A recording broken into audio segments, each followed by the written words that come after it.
vous édifie. Mais tangu batu bazali ko bimisa ba vérité, ce sont les gens qu'on déteste encore. Tangu bazali côté ya Bible, selon ce que Seigneur Jésus-Christ veut pour que nous héritons les monts Zion. Batu balingi koyoka yango te, c'est au contraire, ils s'entêtent. Mais bien aimé, rien, j'insiste, rien peut garantir votre vie en s'amassant les trésors terrestres. En continuant à tromper les faux miracles, en continuant à dire les fausses prophéties, ce n'est pas le chemin qui a été tracé pour vous. Dieu vous aime. Voilà la raison pour laquelle alingi que boko kwa kozonga. Mais au lieu de se repentir, ils s'en prennent encore à ceux qui viennent dire la vérité et chercher à les empoisonner. Je n'ai jamais vu dans le monde un pays où batuba comme spécialiste pour la poison, si ce n'est que la République démocratique du Congo. Spécialiste ya ko empoisonner, spécialiste ya enlèvement ya basaleli ensemble, spécialiste ya ko fomenter, spécialiste ya mauvais bleu que la ngai mawa na makila na yo, quel que soit lisumu ezali rouge lokola kramosi, yo olobi nanga eke okozongi sango eko mapembe lokola neige. Papa, sembola loboko na yo, tia yango likolo ya mutema na ngai, pelongola bamasumu nyonso na bakilpabilité nyonso na za na yango. Zwa loboko na ngai, Seigneur Jésus, tambwisa ngai lokola mwana muke oyo abungi nzela. Tika liloba oyo ezala mwinda na makolo na ngai. S'il te plaît, Seigneur, na yebi kozana puissance que les dons ya la vie pe clé ya bomo ipe ya lifelo ezali na maboko na yo. S'il te plaît, Seigneur, petola masumu na ngai. Longola kombo na ngai na buku ya condamnation, koma yango na buku ya bomoye. À partir de là, Seigneur, na ligne na servir yo. Ezaloza mosala ya nzambe, sala prière oyo. Oko sentir kimya kati na yo. Pe nyonso oyo ozali ko sala ya ko scroquer esprit nyonso kolongwa kati na yo. Alléluia. Chaîne qui vous édifie.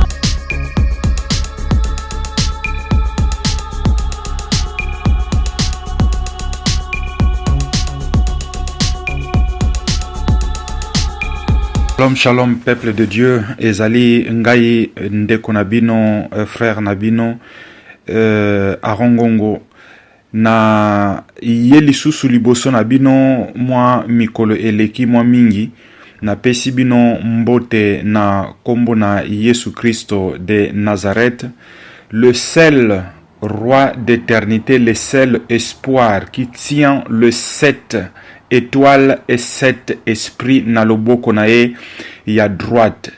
Oyo epesameli ba kombo nyonso na likolo pe na mabele ba fukamela ye, ezali se Jésus-Christ de Nazareth, le Seigneur des seigneurs, le roi des rois, l'agneau qui ôte le péché du monde, le lion de la tribu de Juda. Alléluia.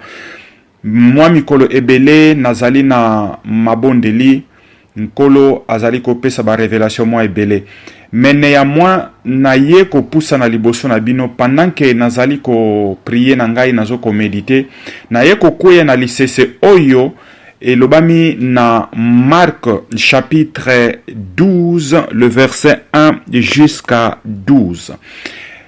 Pendant que naza ko tanga ngo molimo kati na ngai esosolisinga eke nakoka ko partager na peuple, parce que ezali lo lenge oyo mokili ya lelo ezali komonela appel to bilanga oyo batindi biso awa na se ya moi. Yamboto banda na elingi ete natika bino na présence ya Nzambe. Merci Seigneur, le roi de rois, le Seigneur de seigneurs, le Dieu d'Abraham, le Dieu d'Isaac, le Dieu de Jacob, le Dieu de notre Seigneur Jésus-Christ, le Père de gloire, oyo avandi na kiti ya nkembo. Na ye liboso ya présence na yo, ko tika bana na yo, oyo nyonso akolanda message oyo, pe oyo akokabola yango Seigneur, bénir ye na libota na ye. Tika molimo mo santo ezala kati na biso, po ete ezala ba pensée na biso te kasi ezala oyo yo olobeli ngai kati na motema nakoka kobimisango selon volonté na yo.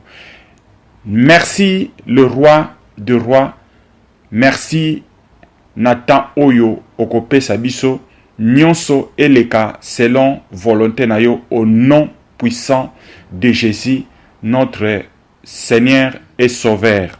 Amen. Mes bien-aimés, ezali na mukonzi moko azalaki na bilanga na ye ya vin. Bilanga ya vin wana aye kozwa ba travailleur babandi kosala kati na bilanga ya vin wana. À un certain moment, tant ya récolte ekoki, mes bien-aimés, mukolo ya bilanga ya vin wana alobi ke tika na tinda mosaleli nanga moko akende nanu kozwa quelques produits ya ba raisin pour que nakoka kotala soki bilanga ezali kobota malamu. Tangu travailleur wana akei ba travailleur ba moni oyo mokonzi atindi mbala moko bazui mutu wana babomiye. Mokolo bilanga azeli atikali komona te mutu oyo atindi azonga. Alobi, mais qu'est-ce qui se passe?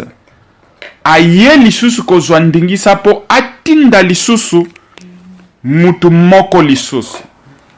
Tangu akei azeli baye kozwa susu mutu ami bale wana babomi, mes bien-aimés.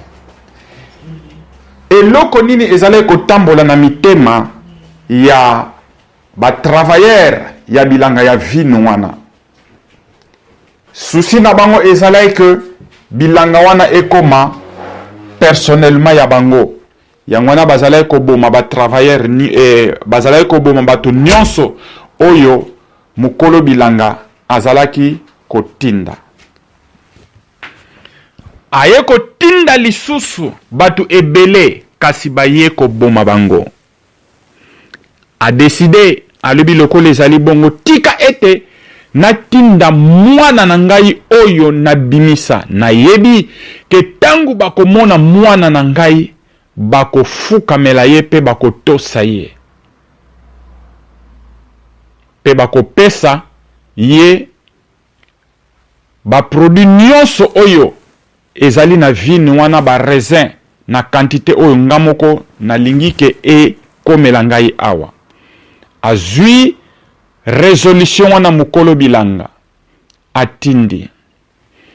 Tangu atindi ba travailleur na kati ya vini, mes bien-aimés, baye ko mona mwana ya kolo bilanga olie ba respecte ye, olie ba banga ye, mbala moko basali conspiration.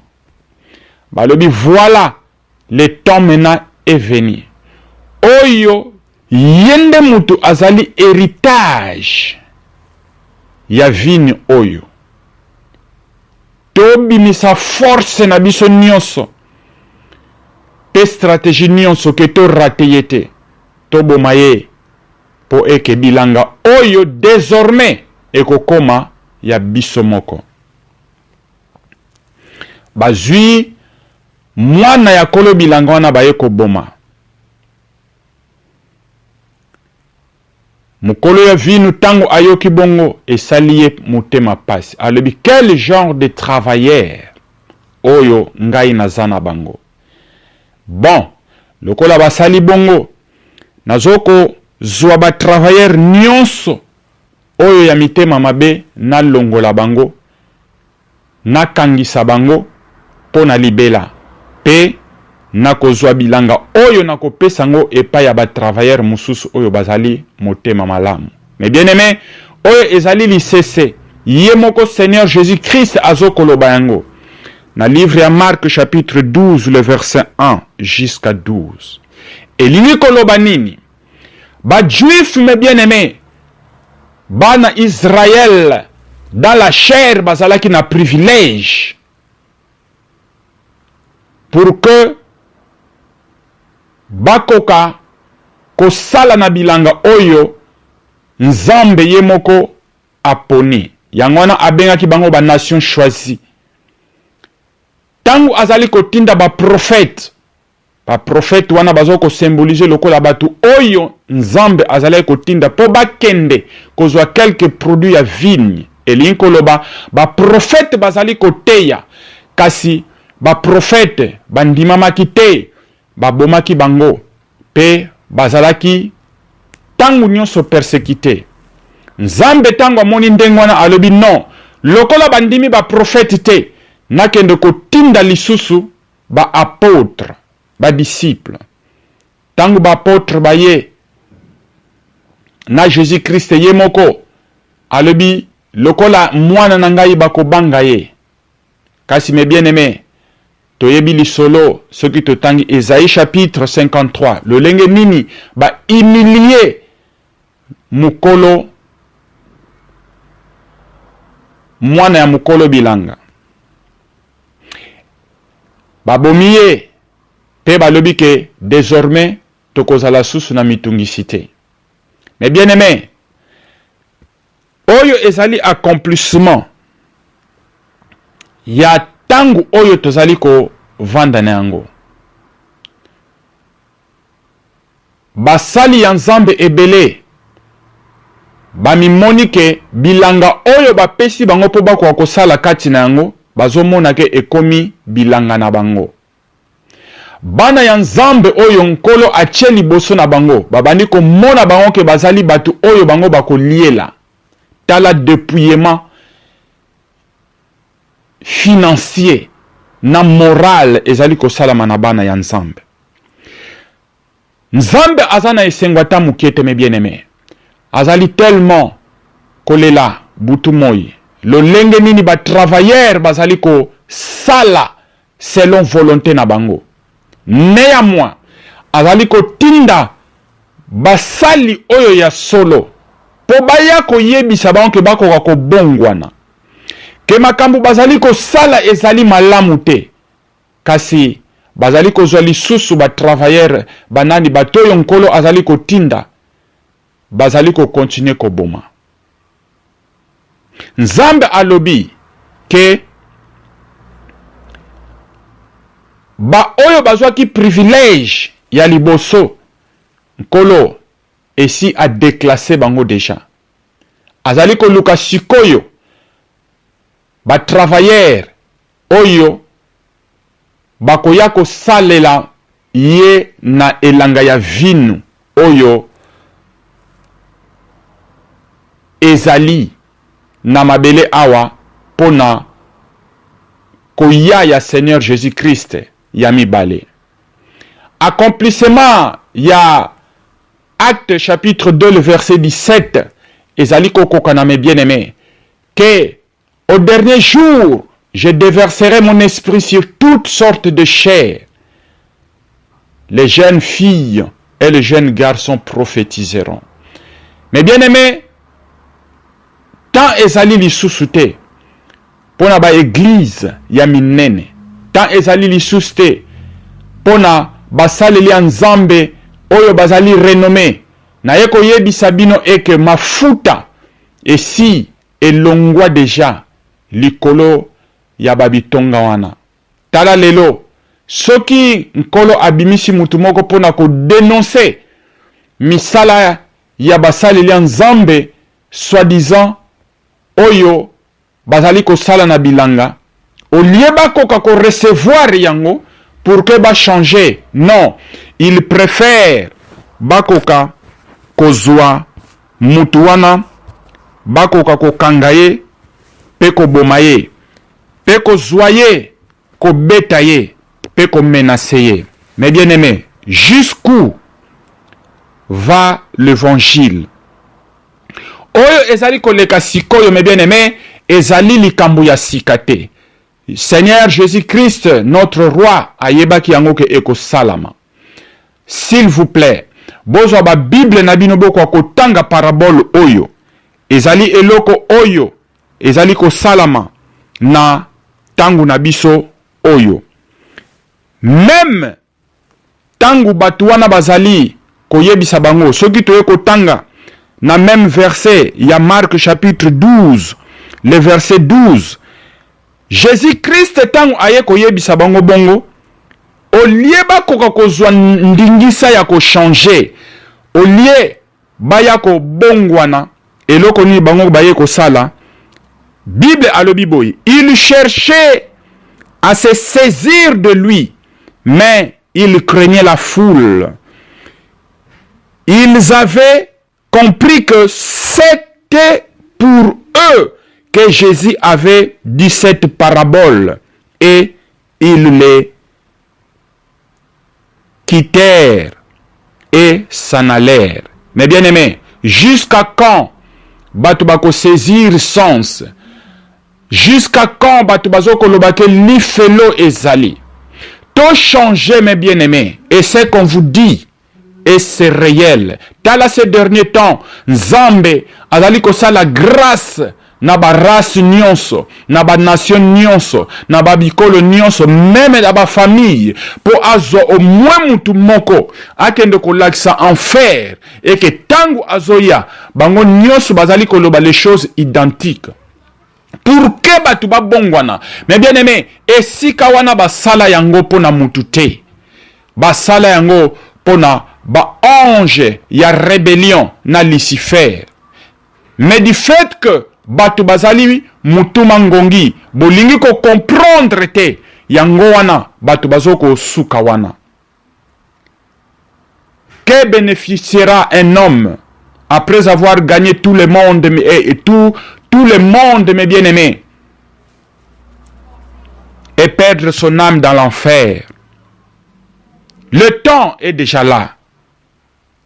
Mais tangu batu bazali ko bimisa ba vérité, ce sont les gens qu'on déteste encore. Tangu bazali côté ya Bible, selon ce que Seigneur Jésus-Christ veut pour que nous héritons les monts Zion. Batu balingi koyoka yango te, c'est au contraire, ils s'entêtent. Mais bien aimé, rien, j'insiste, rien peut garantir votre vie en s'amassant les trésors terrestres. En continuant à tromper les faux miracles, en continuant à dire les fausses prophéties, ce n'est pas le chemin qui a été tracé pour vous. Dieu vous aime. Voilà la raison pour laquelle alingi que boko kakozonga. Mais au lieu batuba se repentir, ils s'en prennent encore à ceux qui viennent dire la vérité et chercher à les empoisonner. Je n'ai jamais vu dans le monde un pays où batuba koma ba spécialiste pour na poison, si ce n'est que la République démocratique du Congo. Spécialiste ya ko empoisonner. Spécialiste ya enlèvement ya basale li nzambe. Spécialiste ya ko fomenter. Spécialiste ya mauvais bleu. Spécialiste ya toutes les choses mauvaises. Pourquoi? Parce que le diable est en RDC. Et pourtant, c'est l'œil du Seigneur Jésus-Christ aussi. Bola moukame bien-aimé, ne cherchez pas à tuer les propriétaires, le fils des propriétaires de vignes et ce qu'il est en train d'envoyer. Plutôt cherchez à donner le fruit des raisins, le fruit de la vigne qui est digne pour votre propre salut. L'enfer et le ciel sont tellement réels. Où passera-t-il ton éternité, mes bien-aimés? Jusqu'à quand le diable continuera à vous aveugler? Et jusqu'à quand? Sauvez vos âmes. La Bible a dit que et qu'on a une double punition, surtout pour ceux qui prétendent prêcher la parole de Dieu, mais font le contraire de ce qu'ils disent. Ce qui m'opakanu, l'ifélonaye et kozala par exemple à 100 degrés, il y a yo mes bien-aimés qui se dit un homme de Dieu, un prophète, un pasteur, mais au lieu d'enseigner le principe de valeur morale de la Bible et pratiquez-en, mais tu préfères escroquer bana yanzambe na kombo na Yesu. Mais bien aimé, l'enfer est pas na yo. Je pense que est la 1000 degrés. Repentez-vous. Nous avons encore l'espoir, aussi vrai que nous respirons. Oyebite liwana yo ezakan. Okoki ko bima pe ozongite. Et pas na yo, destin na yo eza scellé. Jésus vous aime. Voilà la raison pour laquelle il ne cesse de parler nuit et jour. Il ne cesse jamais de parler nuit et jour. Car le diable a conquis le monde et a zoko remplir, en faire chaque minute, chaque seconde. Pourquoi bafouez-vous le sang précieux? Jean chapitre 3, le verset 16 à l'obit, qu'il vous a aimé. Voilà il est descendu lui-même. Que celui qui marche dans sa crainte aura la vie éternelle. Mais bien aimé, ce n'était pas prévu que je fasse ce message. Mais le Saint-Esprit au fond de moi m'a tellement bougé que je le fasse. Repentez-vous. Si quelqu'un veut se repentir et que azoko yebate akobandela ndenge nini, zwa le bokono ya droite, tia na mutema na yo. Nazali kotika na présence en kolo. Et pendant que oko répéter prière oyo ensemble, yo mutu ozalaki na kobunga, yo mutu ozalaki kotambola na masturbation, yo mutu ozali kotambola na lokuta, yo mutu ozali kotambola na ba mari de nuit, na ba femme de nuit. En faisant cette prière, oko sentir kimia oyo mukili akoki kopesa te. Oko sentir kimia. Et tout, après prière oyo, tout ce que tu as perdu, le Seigneur commencera à te le rendre en restant fidèle avec lui. Lobaboué. Seigneur Jésus-Christ,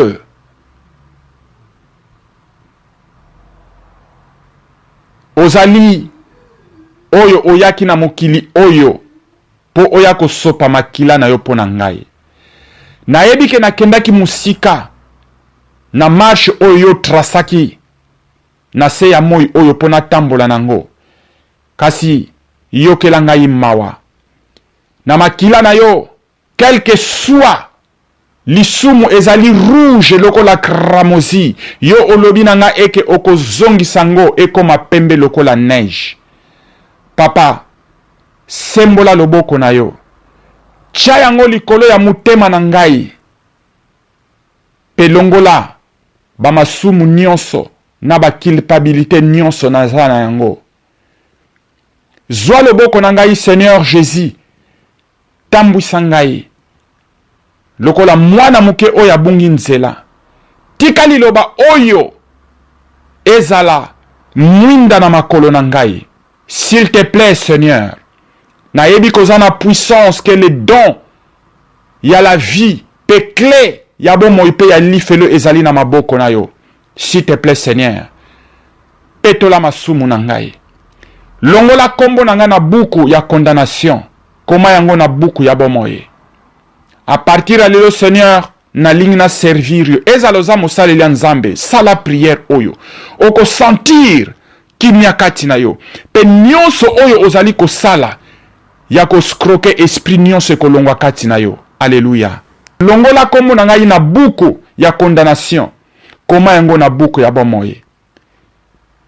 Sembola ngai pona tambola selon volonté na yo.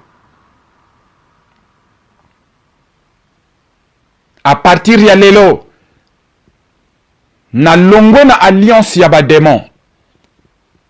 À partir ya lelo na ye komi kotisa na alliance ya Abraham, Isaac pe Jacob. Et yo lobi na ngai na livre ya nombre que ngonga ekoki po o se rappeler na alliance wana. Seigneur, s'il te plaît, me voici. Prends mon esprit, mon corps, mon âme, je te le rends pour que etambola selon volonté na yo.